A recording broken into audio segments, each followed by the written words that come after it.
Scott Boras lost again. Wow, we're dancing on this cat's grave. Matt Chapman is the San Francisco Giant. That is a big L for Scott Boras. That's a nice W for the San Francisco Giants. And depending on how you look at it, it's a nice win for Matt Chapman, given where the market had gotten to. But a month ago, if he signed this deal, we're like, wow, you totally lost. We're going to talk about Chapman. A couple more big time spring training performers that we want to fly through.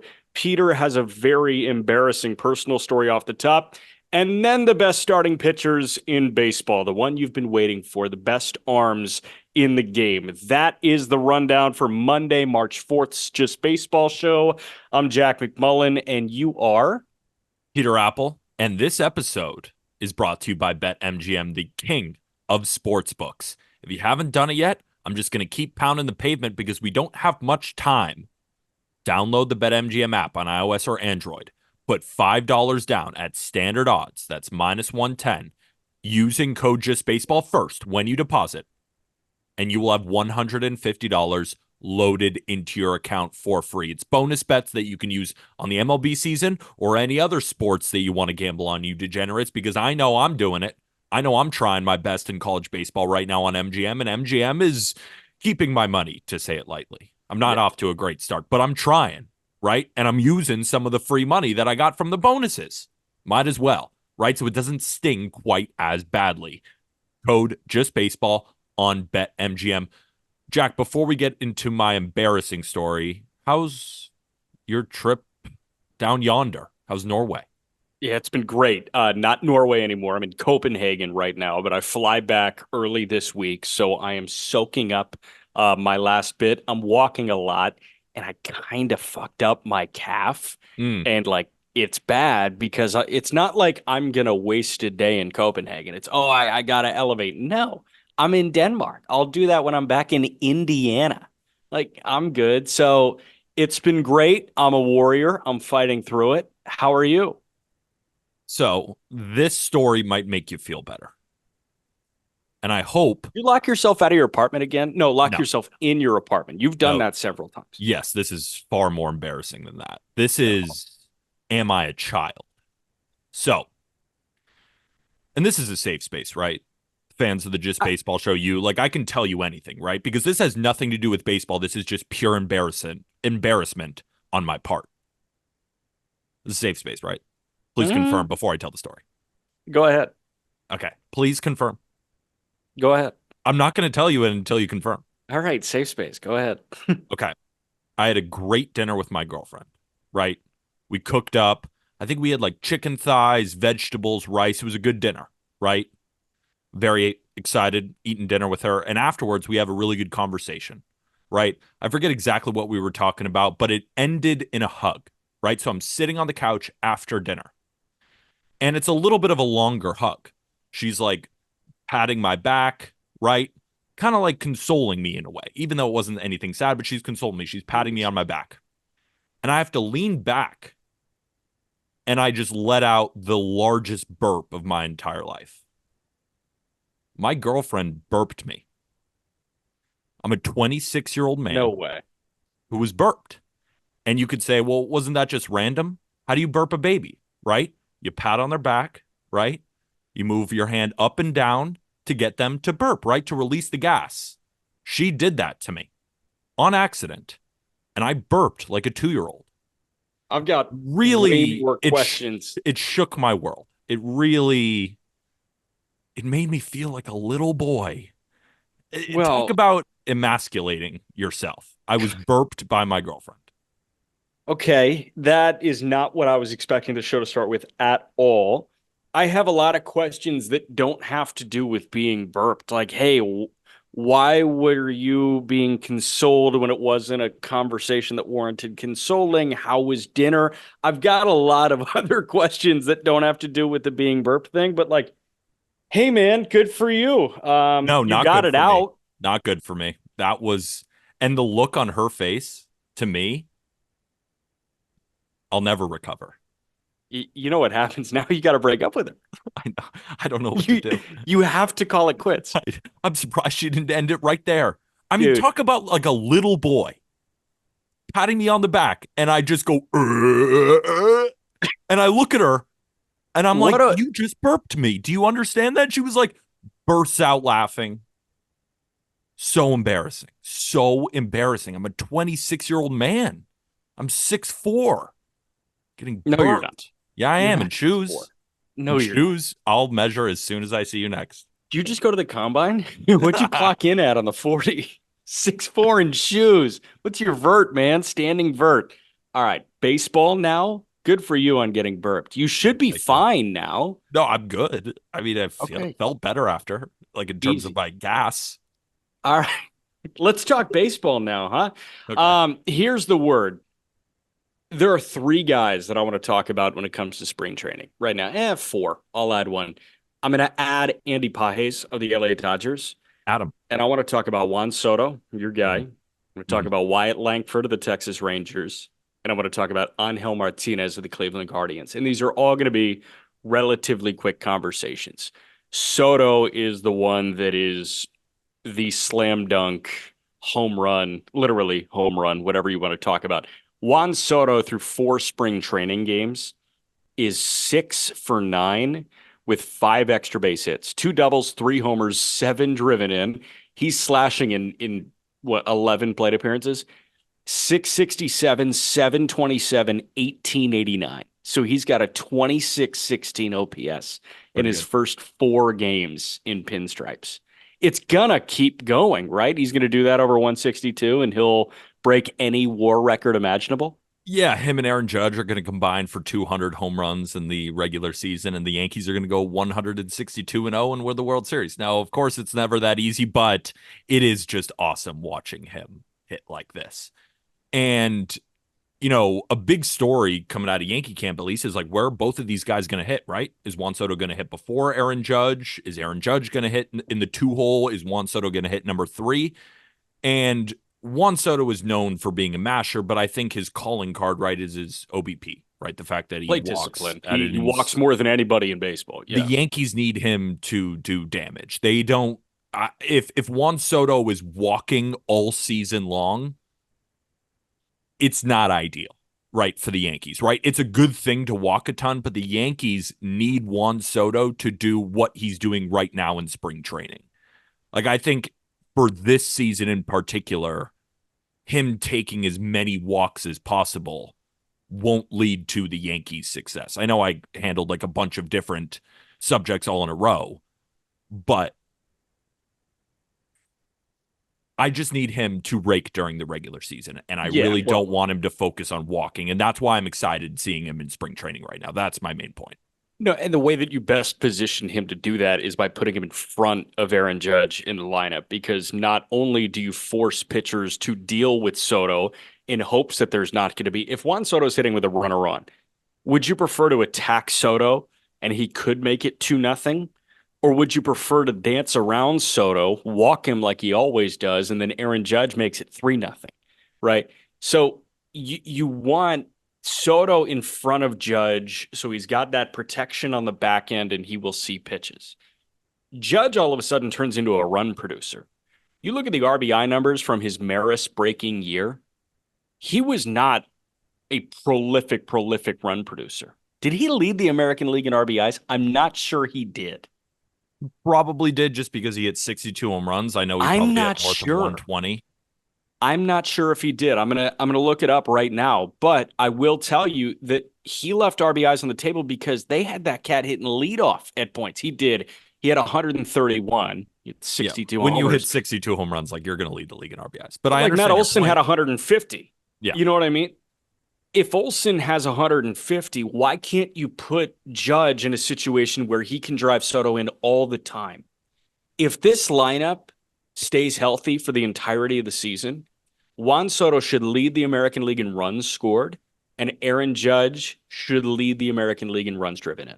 I guess the reason I was bringing it up is there is seems like it, at least when you hear Boone speak, Aaron Boone, the manager of the Yankees, that Judge is probably still going to hit second, even though Judge has come out and said, I would love to hit third, and Soto is probably going to hit third. That's the main reason I brought it up, And where I don't love that. if you aren't pitching to Judge, right? Let's say you put him on first and you're and then Soto works a walk like that, and then we ground into a double play, whoever is hitting fourth or something. Right. Like It's that it's would be a Stanton nightmare. time. Exactly. Like that would be my nightmare of a Yankee season where it's like, yeah, Soto put up a 450 OBP, but the Yankees just weren't winning games because it was And consistent just taking his walk. That's what I and and don't want. and what I will say is there's a lot of time to correct. Yeah. If that is the case in the first month, guess what? You still have five more where they play literally all the time. And So even if it's Soto to Judge, or even if it's Judge to Soto three to open the year for the first month and it's not working, the moment that Boone realizes that, he'll make the switch, and that's not going to happen after the All-Star break. no, realistically, I'm just a fan who is afraid of what could happen, right? Right. Because we only have You've Soto for got you've one got year, super high expectations, and you're worried that they are going to fall shy of those massive expectations. just like every year. But this feels scary because if Juan Soto doesn't have that great of a Different. year and leaves, like he's the guy I've wanted on the Yankees since he debuted in Washington. Acquiring Juan Soto gives you a shot in the ass that you don't get on a year by year basis. Exactly. I mean, this Juan is as Soto, Juan Soto and Carlos Rodon are different cats. You go into last year and you say, okay, great, we got Rodon. That doesn't mean we're going to do anything in the grand scheme of the AL East in the postseason. Now you acquire the modern day Ted Williams and you say, okay, we have World Series aspirations. quite honestly, my head is in a blender because I already have Mets fans breathing down my neck, being like, oh, enjoy him now because he's never going to be on your team past this year because Uncle Stevie's going to give him 600 million. And I'm thinking to myself, can I please just enjoy him? And then I'm hearing about all the lineup stuff. And then I'm hearing, of course, Juan Soto is raking in spring training, which is awesome. But then I'm thinking, is he going to hit third and just walk a ton? And then we're never going to drive anybody in. I have a lot of just conflicting thoughts. I was burped by my girlfriend this weekend. My head's just not in a great place. So if this Yeah. isn't great analysis to Yankee fans listening out there, just understand I'm in a tough spot right now, mentally, physically, You got issues. You got emotionally, issues that you got to figure out. I go to a spiritually. person for that. I Yeah, can give you my person. I do it via Zoom. Um, I find the Yankee situation fascinating this fascinating, year. And I saw a scary. tweet that was hilarious and I audibly laughed. And I wish that I had the person that tweeted it in front of me. But the gist was Steve Cohen in hypothetical situations. And it was Bonds hitting his record breaking home run. He's the greatest when it comes to hypothetically handing out $600 million contracts. But then a red flag pops up in Carlos Correa's medicals. He doesn't always do it. He signed two 40-year-old pitchers that are off his team now. This isn't a thing that Steve Cohen has done every year. He has yet to do that, really. So we'll see what happens. Couple guys rapid fire that I want to go through before we get to Matt Chapman signing his deal with the Giants. Angel Martinez with the Guardians. I'm going to start there because Angel Martinez is hitting the crap out of the ball right now. Angel Martinez in spring training, 6 games, 13 plate appearances. He's 7 for 11. He's hitting .636. He's got a double, 2 homers. He's only punched out twice in 13 plate appearances.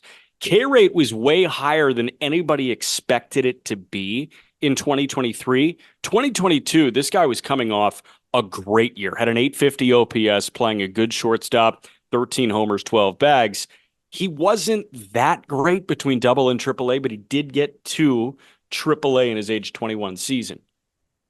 With Angel Martinez playing as good as he is in Guardians camp right now, this adds another so-so option to the shortstop turnstile that is the Cleveland Guardians.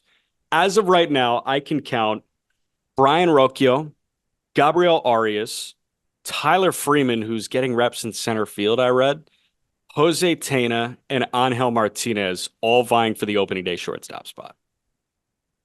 Andres Jimenez might be better than all of them, and one of them might end up playing second base. Juan Brito is the best of the bunch when it comes to prospects, and it may end up being Jimenez at short and Brito at second, but Brito is not going to break camp with the Guardians. For my money, I still lean Rocchio Me too. because he's proven all that he needs to in the minor leagues. Now, granted, when he has gotten that opportunity in the major leagues, he hasn't been that good.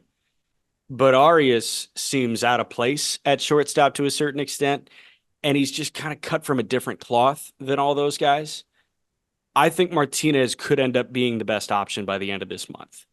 And you could run out an opening day infield of Manzardo at first, Jimenez at second, Angel Martinez at shortstop, and Jose Ramirez at third base. Yeah, I think the Guardians are in one of those spots where they can kind of just see what works early on in the season, right? Because Gabriel Arias still hits the ball really hard, and he's still a good option against left-handed pitching. But I don't really think he's that everyday guy. I think he is more of a platoon option.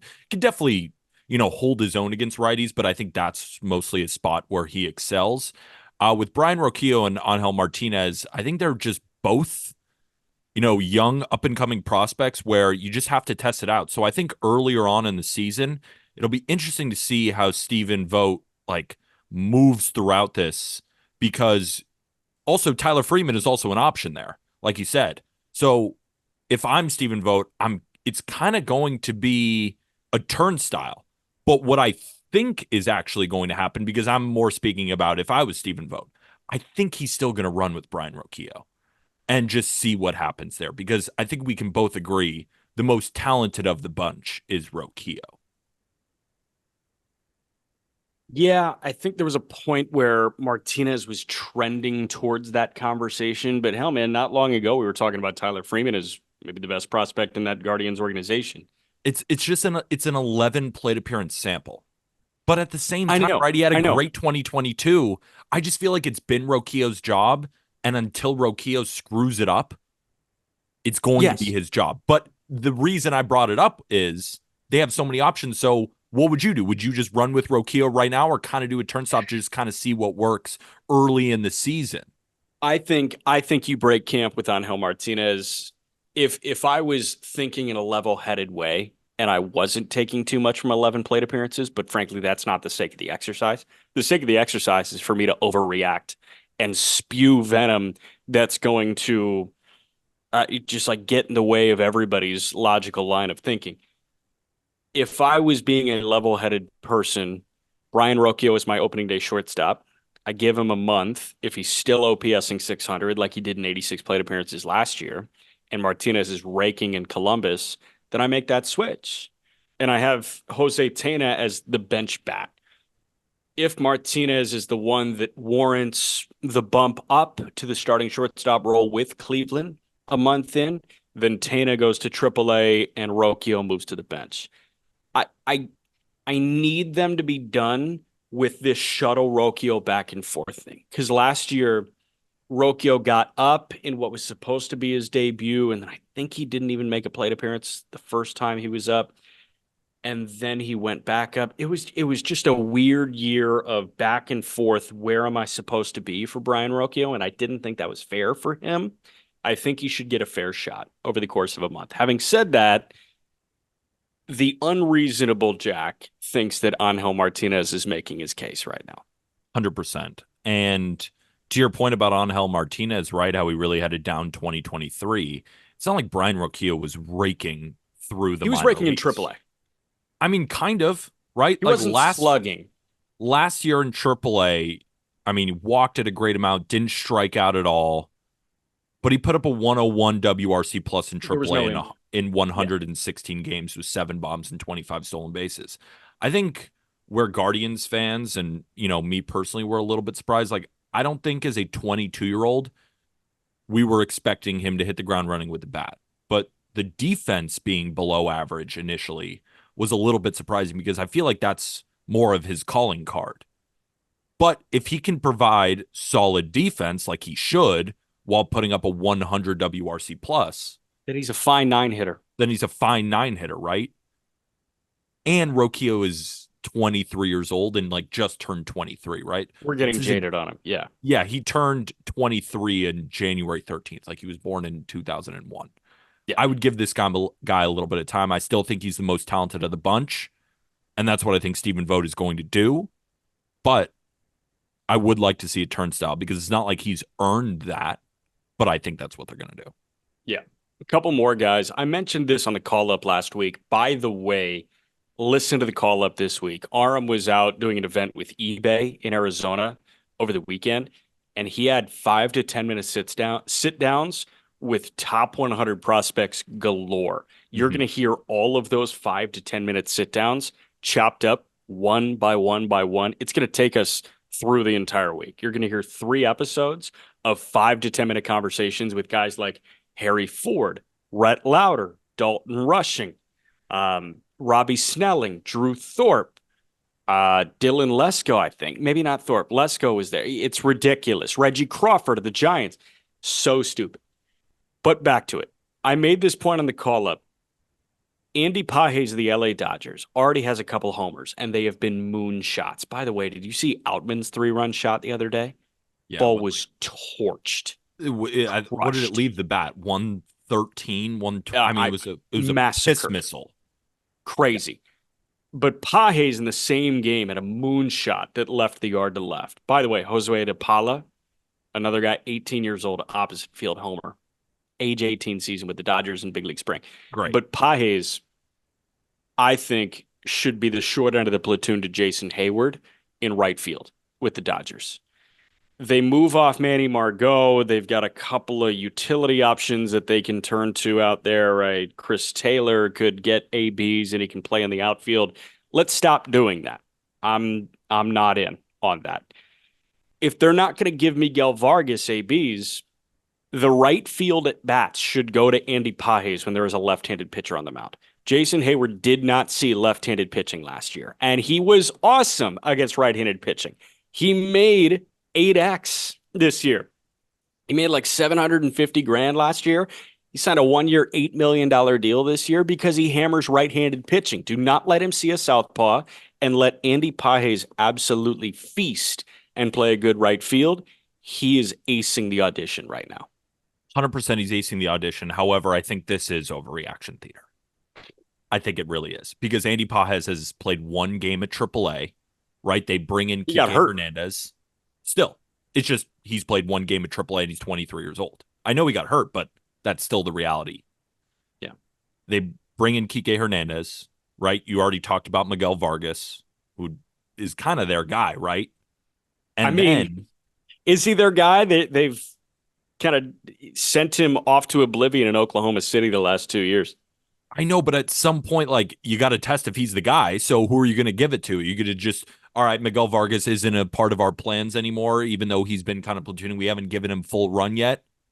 And then you They also did have it to Chris Michael Taylor. Bush. You also have Chris Taylor who can play They a bunch of paid different too much positions money too. and hit against lefties. So I just don't see a lane here for Pages. But I agree with you. Like, this just goes to speak to the Dodgers and the fact that they don't have the best farm system in baseball anymore because they've made these trades. But at the same time, they still have a good one and they still have reinforcements on the way. That's why the Dodgers as an organization are fucking terrifying because they spend $1 billion in the offseason. And what are we talking about right now? We're talking about a guy who's forming a lane for himself at 23 years old who hasn't played a game at AAA yet, but is hitting big league pitching in spring training right now. That's why the Dodgers are absolutely terrifying. So I think this conversation is less about actually Andy Pages, the player, and more just about the Dodgers' surplus of talent because I just don't see how Pages gets at bats with all these guys. Like, why bring in Kike, right? Is it just for morale or are they actually going to play him in the have field? to get him ABs. And Miguel Vargas, they have to give him more ABs because he's still talented. And then Chris Taylor,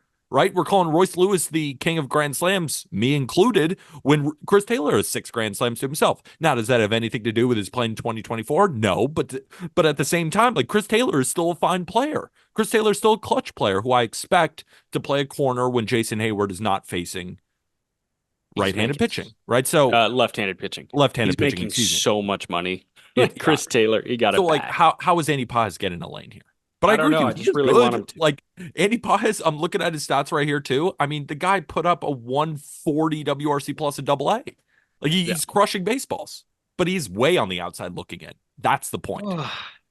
I just don't want him to be way on the outside. I want him to be knocking on the door and hopefully banging the door down at some point this month. But that's not the case. Last guy that I want to talk about before Matt Chapman is Wyatt Langford of the Texas Rangers. Langford is so stupid. 3 homers in the last 2 days at time of recording. Wyatt Langford's the opening day DH.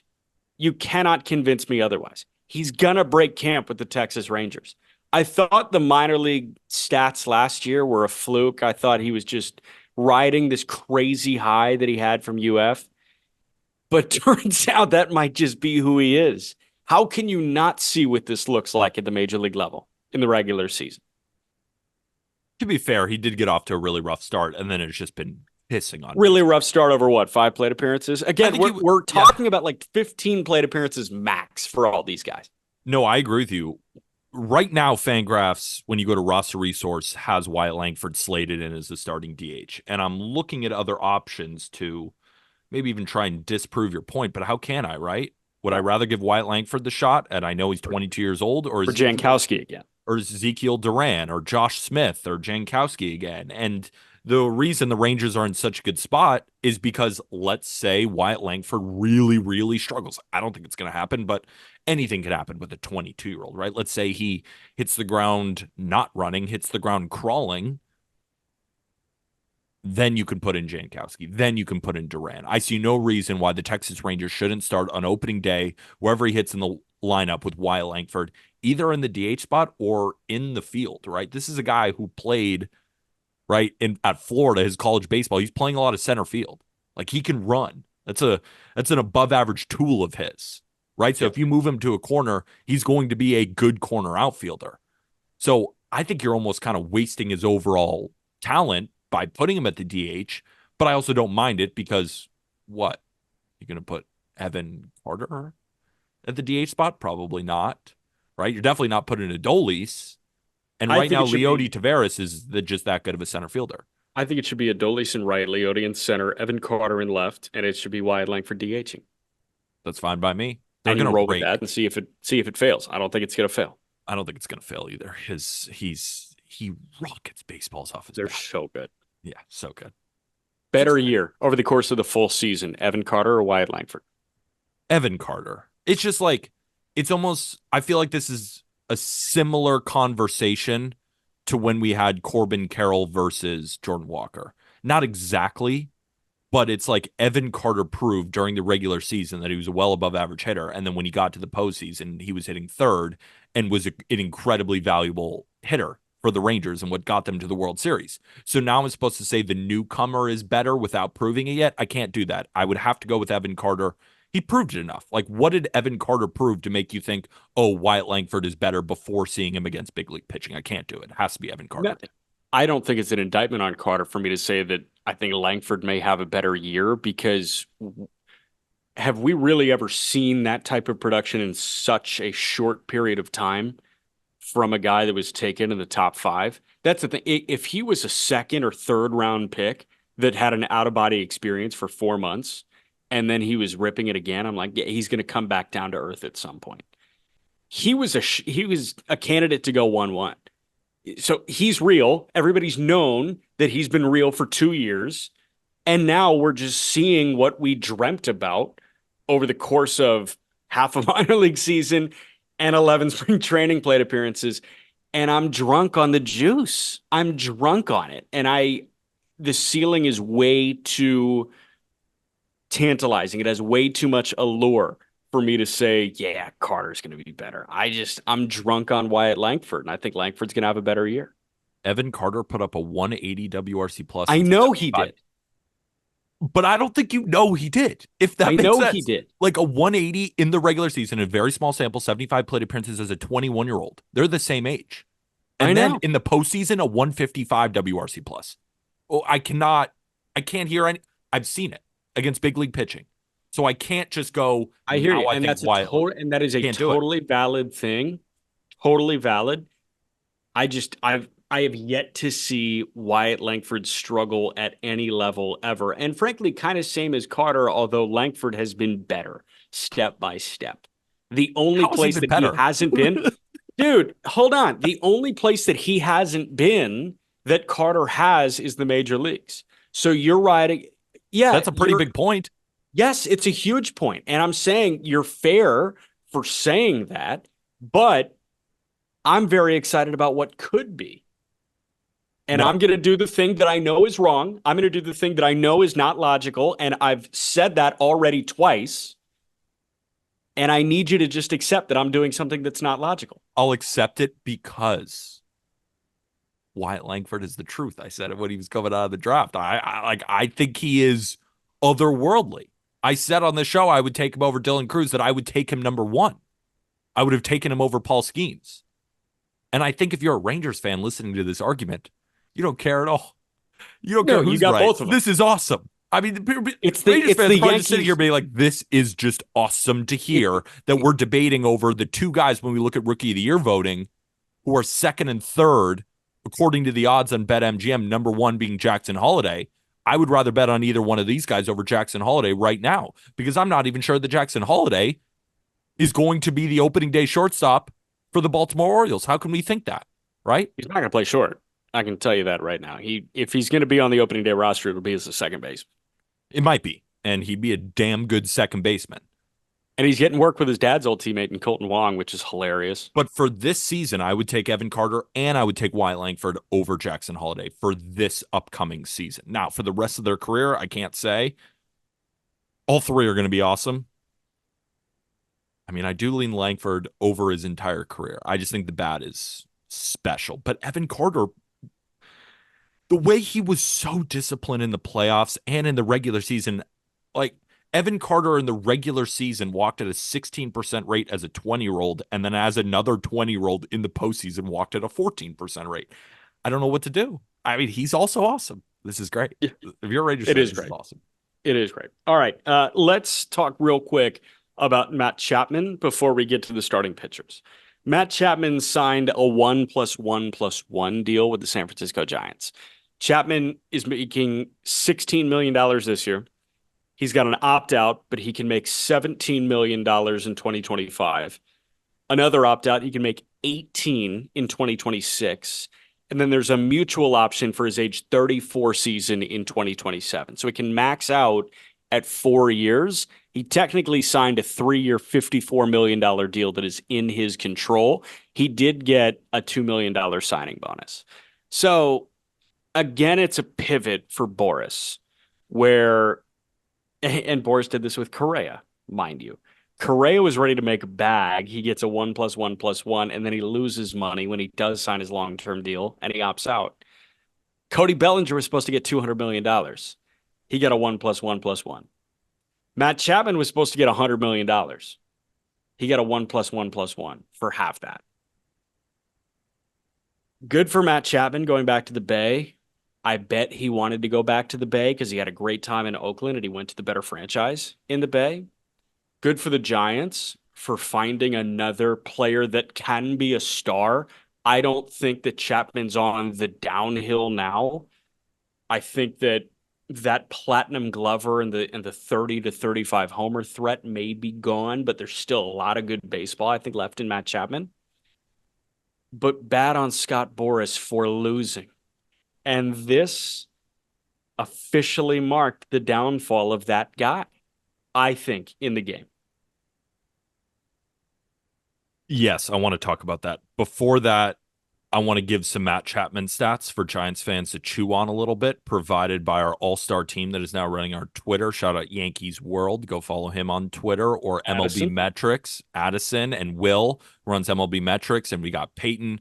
They've been cooking up these great stats. I want to read them too. So in 2023, Matt Chapman had a hard hit rate of 56.4%. That would have been the highest in a single season in the StatCast era for the San Francisco Giants, and it would have been the highest by over 10%, minimum of 500 plate appearances. Another one for you. Since the Giants moved to San Francisco, only 5 players have recorded a 7.5 WAR season or better. Barry Bonds, Buster Posey, Will Clark, Willie McCovey, and Willie Mays. Matt Chapman already has 2 such seasons in his career. Now, Matt Chapman signed a 3-year, $54 million deal with opt-outs, of course, but that's, the totality of the deal. And a deal like that doesn't make sense for the stats that I just read you.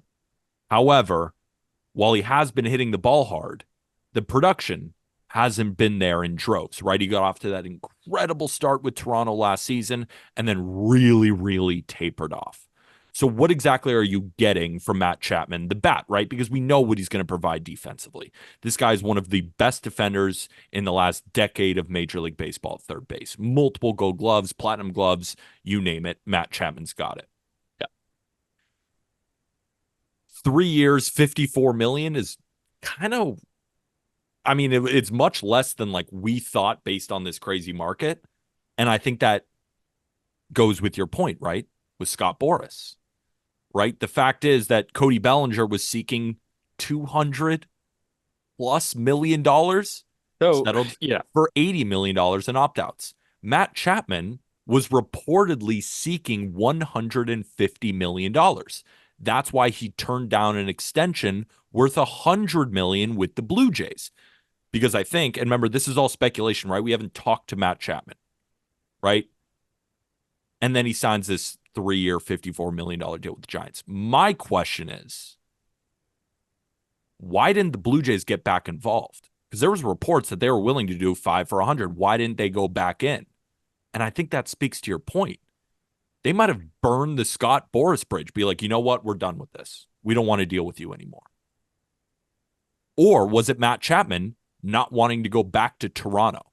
I think it's more likely that the Blue Jays said, I'm done dealing with you, Scott Boras.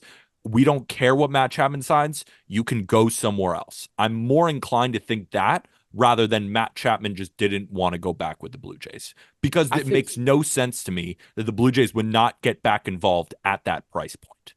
I think unfair expectations could be the driving force here. I think that it could have been a combination of everything where Chapman could have seen an offer from Toronto or maybe the Cubs, and it was lower than what Boras told him he could get. And he said, well, my agent told me I'm worth this. So no. And then all of a sudden he sours on that team.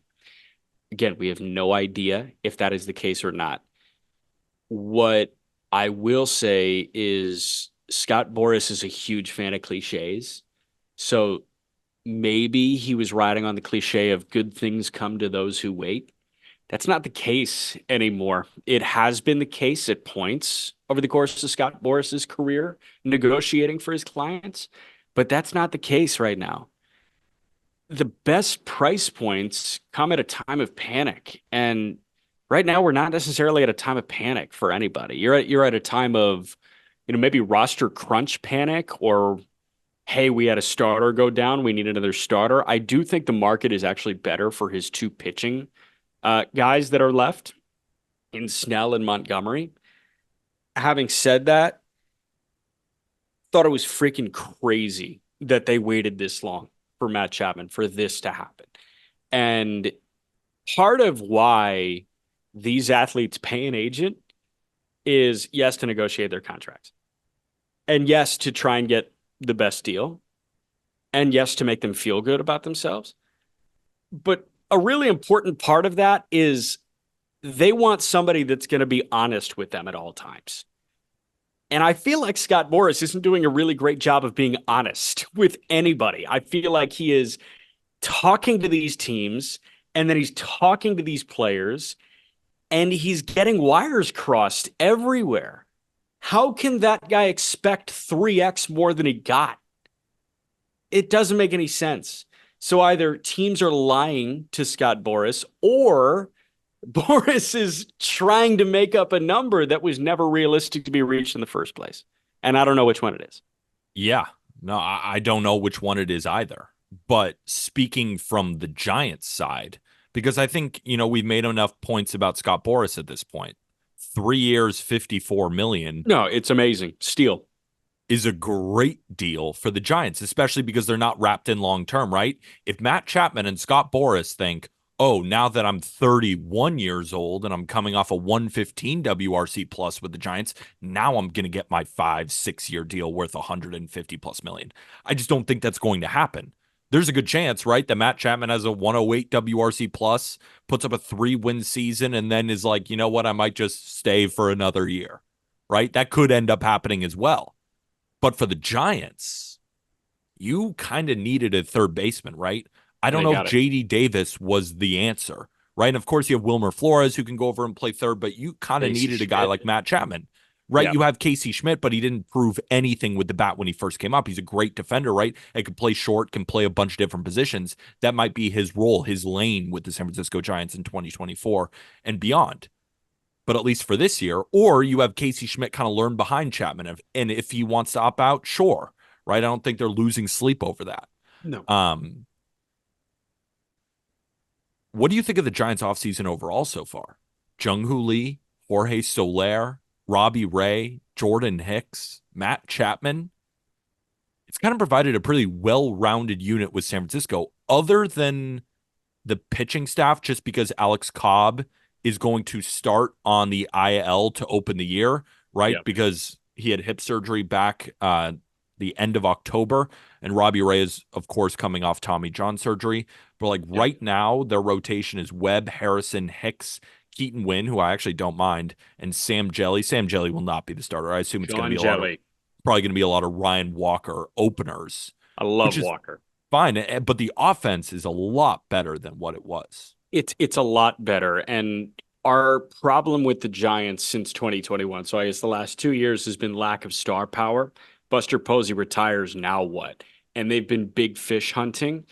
And fair narrative or not, I don't think it's fair that San Francisco is a place that people would hate to live. You can make a good life in Northern California. My brother's out at Santa Clara, like he's fine out in Northern California. You had a great time in Yeah, California, I love probably San going up to Francisco. Northern. Yeah, like you can have a good life in San Francisco, California, contrary to what a lot of baseball media is saying.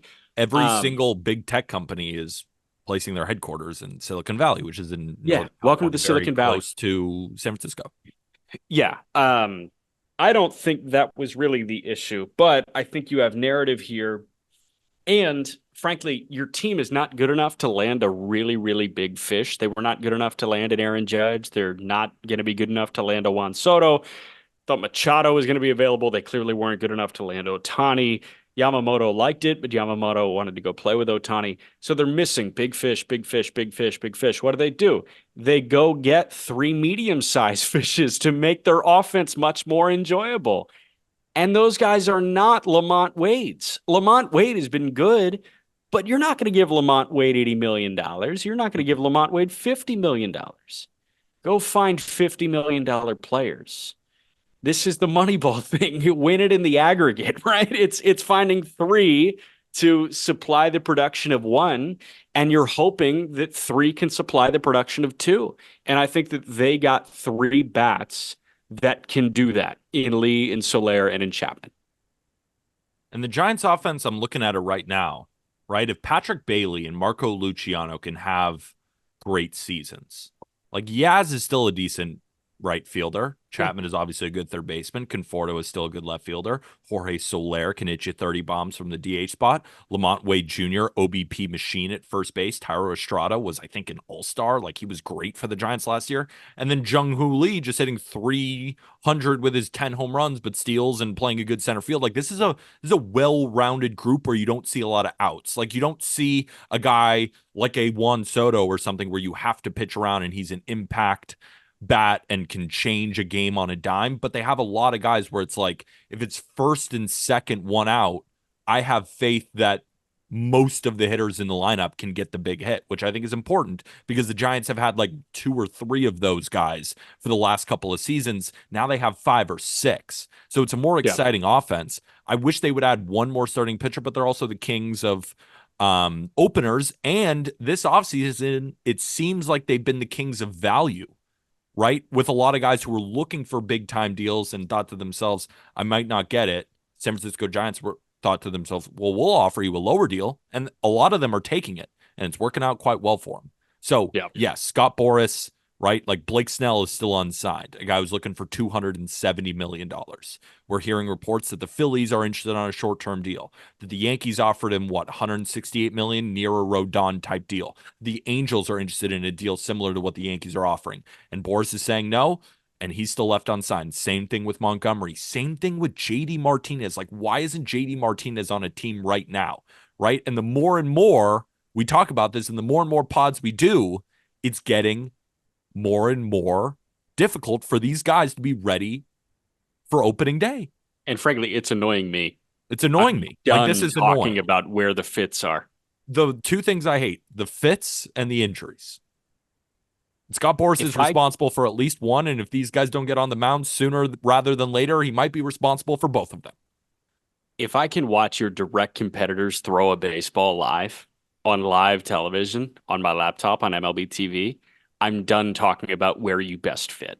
That's my thought. Just exhausting because we're all also always wrong in these projections. Always. Always, because they're always Blake going to the Snell. team that. So now everybody's going to the Giants, even though we were Snell's a Ray. Blake Snell's a Ray. Jordan Montgomery's a Ray. They Blake got to get Snell's a Zach Patel out national. of that rotation. Blake Snell's a national. Snell's definitely a Nat. Monty's a Rocky.